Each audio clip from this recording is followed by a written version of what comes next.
दो बच्चे हैं।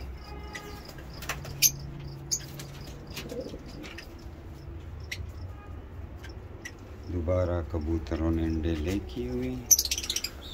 इसके दो बच्चे थे, वो कहाँ? सब यहाँ पे। Here is your two chicks। इसका पता भी नहीं चल रहा है। चलो देखते हैं। ये हमारे मिनी ज़ू में आप देख सकते हैं हमारे लव बर्ड्स। मौसम थोड़ा नॉर्मल है, गर्मी ज़्यादा लग रही है आजकल, सर्दियाँ बहुत कम हो गई है। दिन के वक्त काफ़ी ज़्यादा टेम्परेचर हो सकते हैं।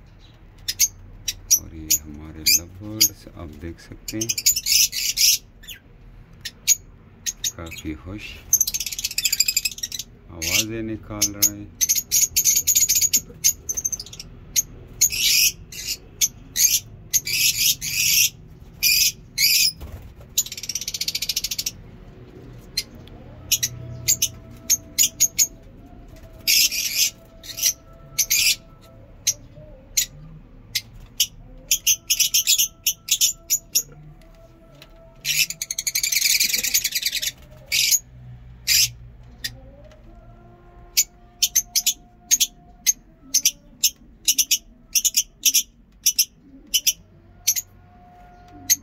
चुप हो जाओ, आवाज़ाने हो रही है, शोर न करो।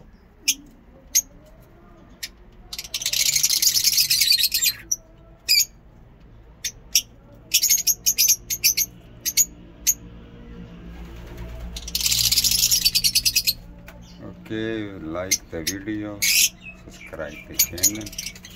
Thank you, see you next video, take care, bye bye.